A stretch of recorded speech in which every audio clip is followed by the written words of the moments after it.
Finally, I have some news to discuss that isn't centered around Graham Potter.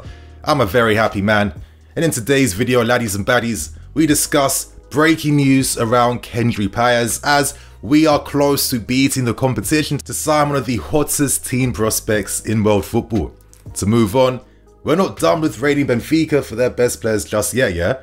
As reports state that Goncalo Ramos is the forward we want to sign in summer, and of course to end things we have some updates around André Santos and his current work permit situation. So right now my friends, we got some exciting things to look forward to in the future. Hit that like button, let's get 2k likes, and of course get involved in the comments too lads. So right now, let's not waste no time, let's start with things. And I feel like starting off by discussing the latest news from Portugal around Goncalo Ramos. Now this is a very interesting story, and you know, our boards, like the Riz this board has is just, I didn't know that boards could have this much Riz. It's making no sense. I mean, the reports I'm quoting from Portugal around the story are basically stating that when we tried to sign Enzo Fernandez from Benfica, at the same time we were also putting out feelers around Goncalo Ramos.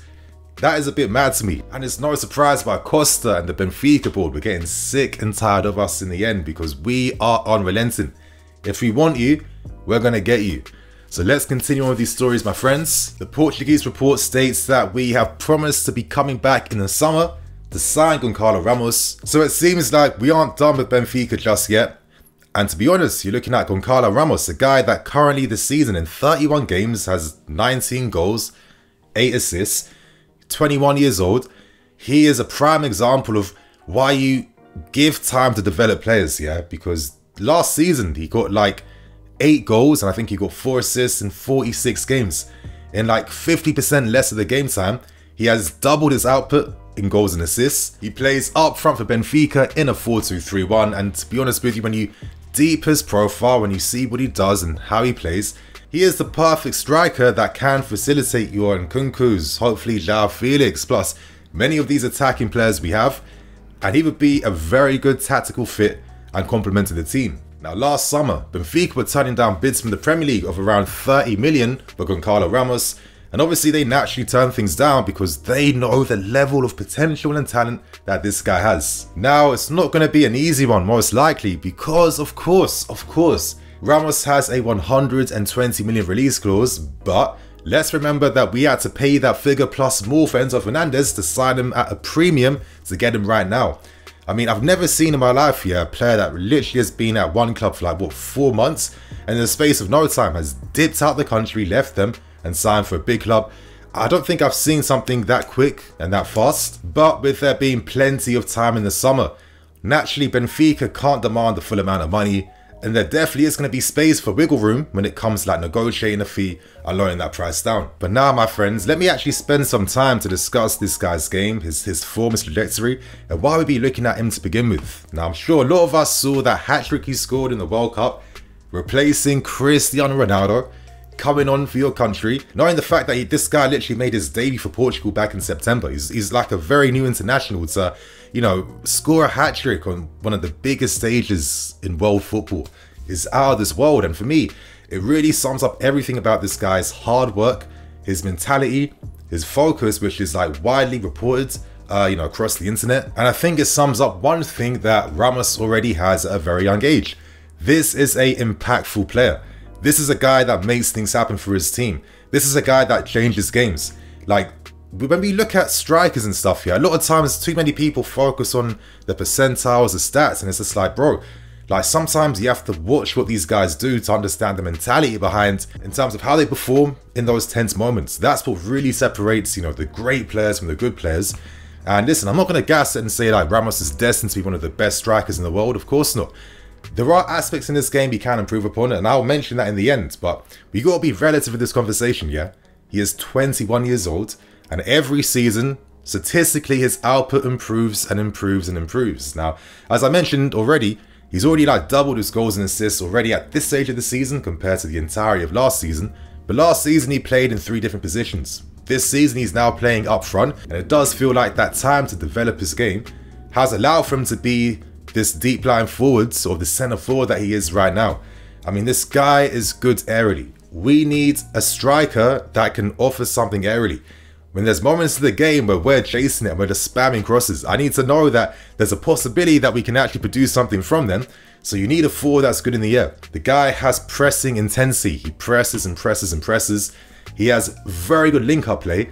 And I'm going to tell you this here, he's in the same family of player as like your Benzemas and your Lewandowskis.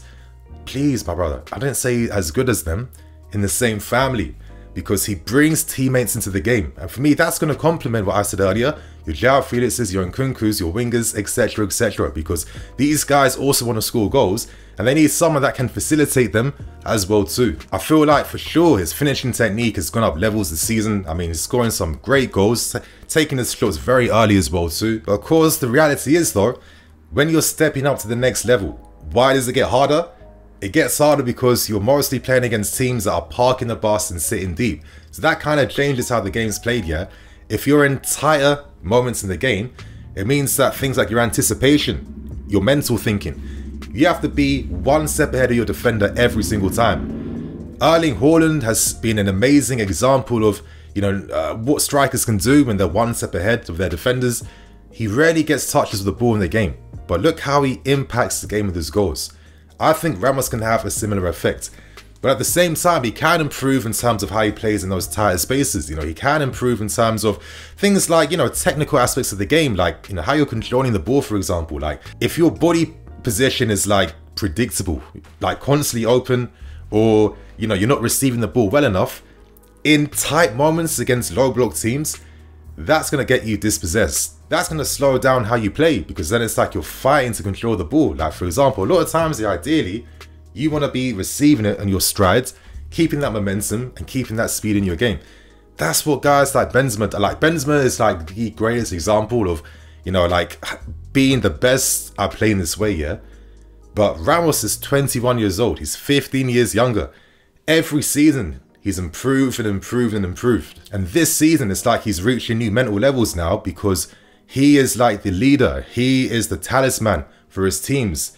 He had that effect for the Portuguese team in the World Cup as well too. I think this is a guy that's ready now to go to the next level. And then you're thinking to yourself, you're signing someone at 21 who's not the finished article, but with constant game time, with players that complement him in a system that works as well too. He's got Enzo Fernandez, his boy from Benfica. By the time this guy's 24, 25 years old, because you need to think long term. I'm very interested by his reports and very excited. I think there's a lot more to come from Ramos. And my friends, share your thoughts and opinions. How do you feel about this news? And if you don't really feel Ramos, what striker would you like to see coming in for next summer? So right now, let's be on to discussing one of the breaking stories that came out late last night. I spoke about this guy already in a video. I'm going to let you guys know right now. There'll be a link to that video because I did a detailed player analysis so you guys can get familiar with why I'm very excited by this anomaly.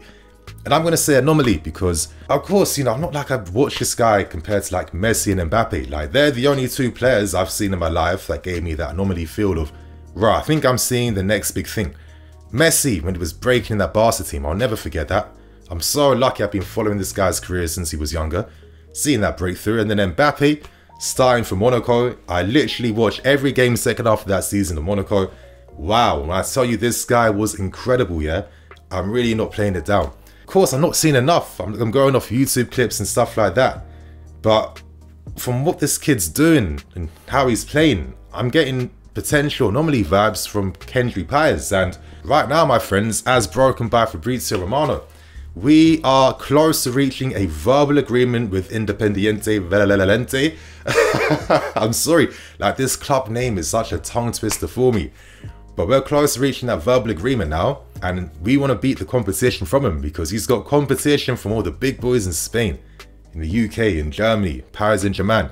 This is what I love about this new board. Like, they clock and identify who the next best things are, who the worthwhile talents are, and these guys don't waste no time in securing them.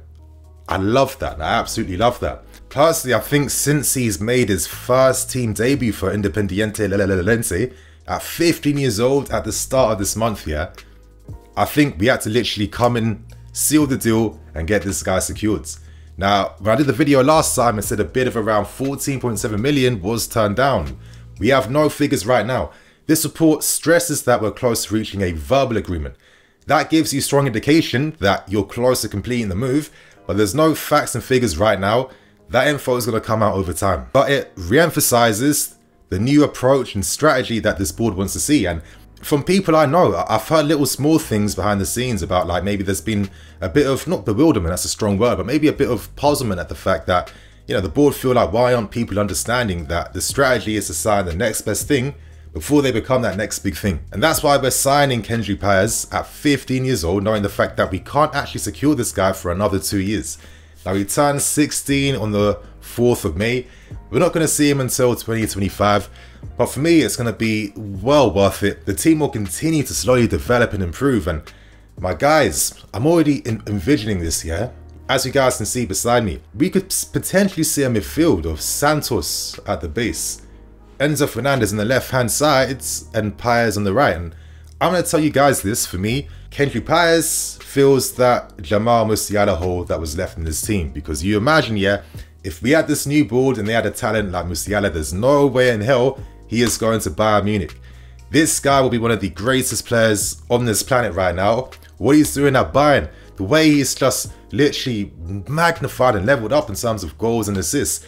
You know, what I love about Musiala that Paez has, and that the top players have, these guys dribble in compact situations. These guys can get past 2, 3, 4 man in tight areas with incredible balance. You know, dribbling with their feet, not using their bodies, not using pace to beat their man. You can't beat that, you can't stop that. Like in our lives here, we've all been unfortunate enough to come up against someone that is proper techie on the ball, and you just can't get the ball off them. Now, these guys don't always translate to make it in the game, but a few of these guys do, yeah? And when they do, and if some of them get to the highest level, these are the special guys that, you know, they play the game at a different pace. Like, let's not forget, this club has a strategy and plan, which is Project 2030. This is what we're already putting into effect to get ready for the future, and it gives you an understanding of how long-term this board thinks. And it's going to give me like a brief example of like what Burnley's doing with the LA Dodgers, because sometimes like, I've never got this point that when you bring up the comparisons, people act like, oh, it's a different sport. Sorry, that's a surface way to see things. In sports today, sports are so transferable than they've ever been, ever. Let's not get that wrong here. And when they first came to LA Dodgers, they did the same strategy of course, buying top young guys, waiting a few years, and then, of course, having a team that's ready to dominate in the long term. They haven't been lower than, like, I think, between first to third place ever since. And already, they are reaching the next stage of their grand plan at LA Dodgers. They're reaching a new golden age. And I say this, yeah, if your plan is to one day be the best club in the world, it means you have to be better than clubs like Real Madrid's, Barcelona's, you know, clubs with proper history in this game, yeah. You can't do that in the space of 1 or 2 years. That's silly. You need a grand plan that you stick to make that happen. I get that you can't just prioritize only on the long term. You have to do a balance of short term and long term for sure, but too often with these dumb convos these days, people just don't care about the long term, and it's like, if you're excited about a story like this, this is why the long term should also be in the back of your heads too. Regardless, you know, I think you have a good education remaining at his club. We'll see him in a few years' time, playing on the right hand side, cutting in with his left foot, the dribbling, the tech, the skill, those footballing instincts that you can't coach, man. These are the special players. And as I said, he fills that Jamal Musiala hole that was left in this team. So what do you guys think about the story? Share your thoughts and opinions. And right now, let's end things by discussing what is happening with Andre Santos. Now we have some more work permit updates. And it was believed that his move to Palmeiras was starting to tail off because reports came out suggesting that Vasco da Gama, they were hoping that he can return back on loan for them. Other clubs like Santos and I think Internacional as well too, also in the running. But it seems like things are back on track now, and hopefully the agreement for him to move to Palmeiras is around the corner currently. Now I kind of see it like this. One of the holding points in these negotiations was the fact that not only is Santos going to demand like a loan fee, but it's the fact that we want this guy to come back in the summer and we want this guy to play in the Under-20 World Cup. Now for Palmeiras, you know, they want to keep this guy until the end of the year. They're not looking to do us favors. They have their own sporting ambitions. I mean, that's how this game works. But I kind of feel like we've done some strategy now. We've used the interest of Vasco da Gama and others to kind of pressure and force Palmeiras to bend to our whims a little bit. and accept terms based on what we want. And you have to see it like this, you know, Vasco da Gama are like near the top of the table in the 2nd division, the Brazilian league. Palmeiras were the champions last year. They are Libertadores winners as well too. They're one of the top teams in South America. The level from going from the 2nd division to having the top team in Brazil actively after you and seemingly looking like they are ready to bend towards our whims tells you exactly why everyone is so excited about what Andre Santos can do, and it tells you everything you need to know about why we've done the most to try and bring this guy into the team as soon as possible. Yeah, wow, I'm so excited to see what he's going to do. We all saw the glimpses of what this guy was doing in the recent Sudamericana. And good news from Nicola Jorge, the guy that is like, he breaks the sickest stories in South America, you know, from Vitor Roque to Hendrick, etc, etc. He reports that a recall fee of around 1.5 million could be installed in the loan terms, and obviously that's quite a bit of money. But the fact that it seems like Palmeiras may be forced to accepting that tells you exactly the quality that this kid has, and he'll have a very educational year playing for the best club in Brazil. So right now, my friends, I'm going to wrap things up. I'm going to keep things moving. I'm Nini FC. This is BlueLionsTV. I'll catch you guys later with some more videos. Cool.